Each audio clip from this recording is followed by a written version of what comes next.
cálido saludo para los oyentes que nos escuchan desde diferentes lugares del país.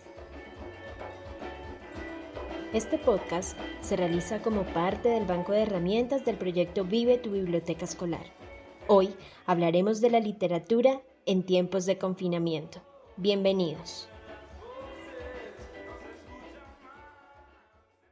No solo de pan vive el hombre. Yo, si tuviera hambre y estuviera desvalido en la calle, no pediría un pan, sino que pediría medio pan y un libro.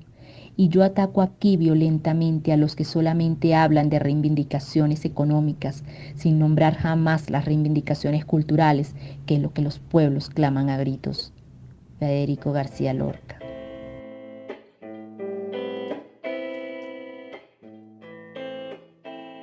A lo largo de estos meses de confinamiento, hemos sido testigos de diferentes acciones en torno a la lectura desarrolladas en los territorios.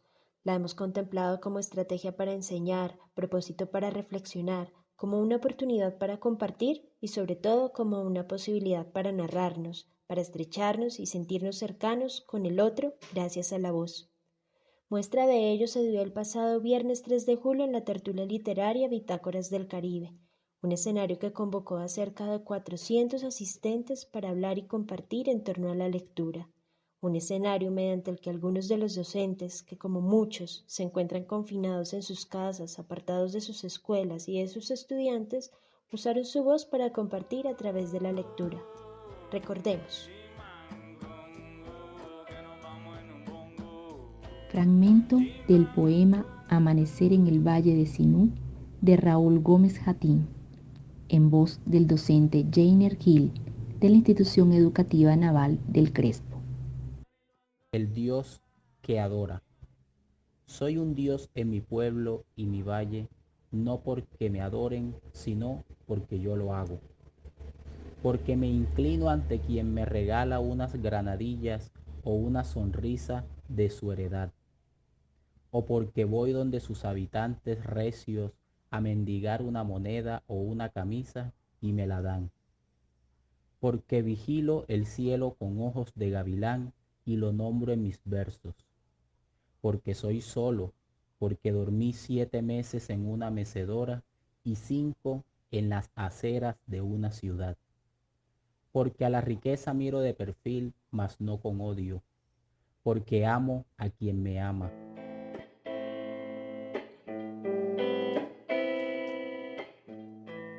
Génesis de 100 años de soledad de Gabriel García Márquez, en voz del docente Kevin Navarro Alvear de la institución educativa Islas del Rosario. Cuando terminé 100 años de soledad, era una época que no era tan fácil porque no teníamos dinero. Y era una buena época porque estaba escribiendo como un tren. Entonces, cuando yo vi que 100 años de soledad venía y no la paraba nadie, pedí a Mercedes: tú te haces cargo de este asunto. Ella, por supuesto, no lo pensó 2 veces. El día que la terminé, nos fuimos al correo, Mercedes y yo. Eran 700 páginas. Entonces lo pesaron y dijeron que costaba 83 pesos de México a la Argentina. Mercedes me dijo: no tengo sino 45 pesos.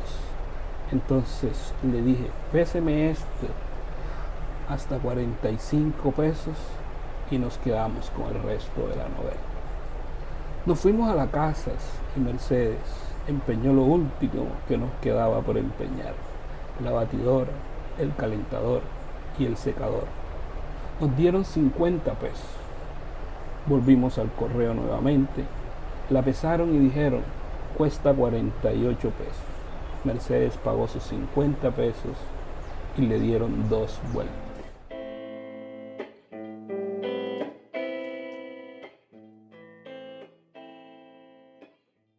Fragmento del relato El diablo que no era diablo, escrito y leído por el docente Luis Novoa de la institución educativa Manuel Edmundo Mendoza.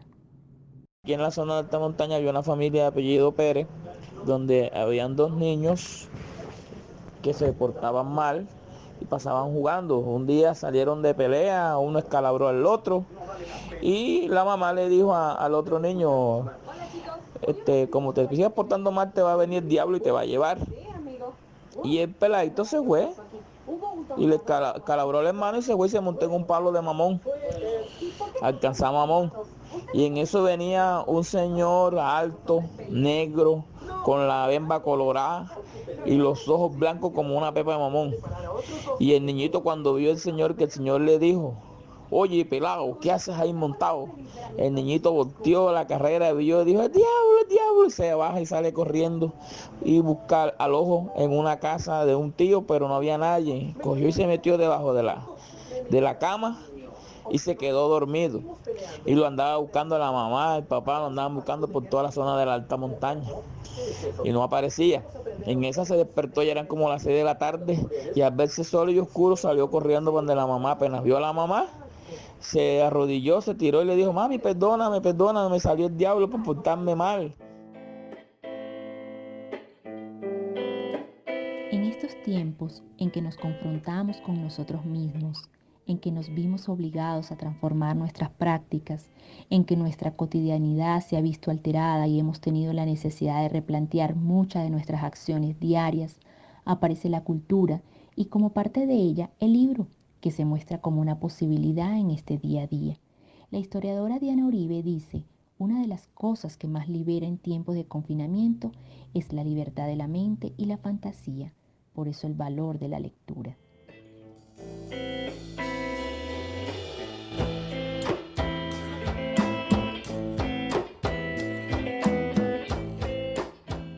Vive tu biblioteca escolar, recomienda.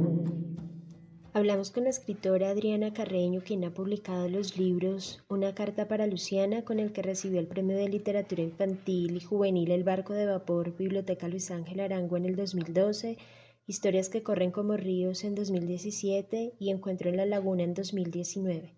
Adriana nos regala 3 consejos que podemos tener en cuenta a la hora de pensar en la lectura como herramienta para compartir con los estudiantes en tiempos de confinamiento.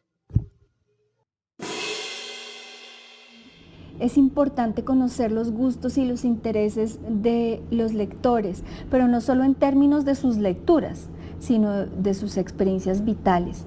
¿Qué les está interesando? ¿Qué preguntas están haciendo? ¿Por qué momento están pasando? ¿Qué experiencias los están inquietando? ¿Les están despertando curiosidad? ¿Qué les interesa a ellos como personas, como seres humanos? Y creo que a partir de allí uno podría hacer una selección de textos que van seguramente a calar profundamente en ellos porque son de su interés, porque los involucran. La lectura en voz alta. Esta es una estrategia que tiene un efecto increíble, digo como mágico, cuando se hace primero conociendo un poco, digamos, algunas técnicas, algunos pequeños tips que pueden servir. Yo mencionaría unos 2 o 3 que para mí son claves. Conocer muy bien lo que vamos a leer en voz alta, sentirlo, que nos guste, que lo podamos transmitir, porque lo que hacemos cuando leemos en voz alta es darle vida a un texto, y si nosotros mismos no encontramos vida en él, no podemos transmitir esa sensación. Un segundo tip podría ser preparar muy bien la lectura. No solo que nos guste, sino que la conozcamos y sepamos cómo interpretarla, qué ritmo tiene, quiénes intervienen, qué se dice, que podamos sentirla profundamente.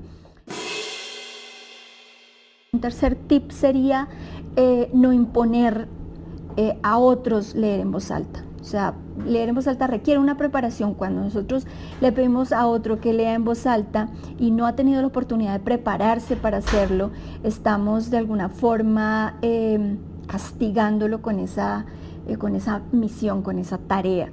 Entonces, hacerlo nosotros por nuestra cuenta como mediadores, maestros, bibliotecarios, como quienes están llevando la lectura a los niños y a las niñas, y eventualmente proponerlo, pero con unas condiciones y una preparación.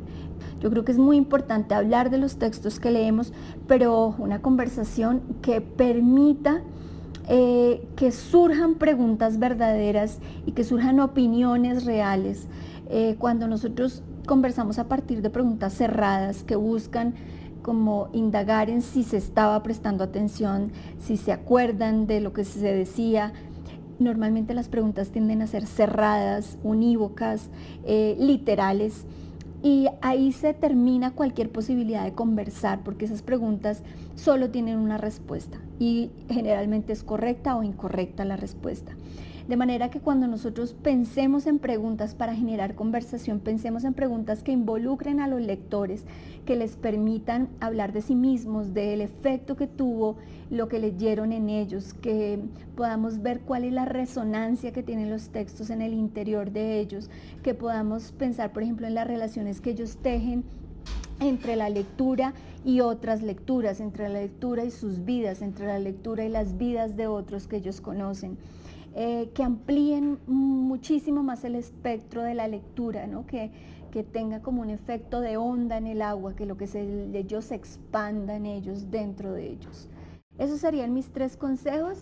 Espero que alguno de estos consejos les funcione, que lo puedan aplicar, que puedan explorar sus propias estrategias y que sobre todo disfruten mucho el hecho de mediar las lecturas.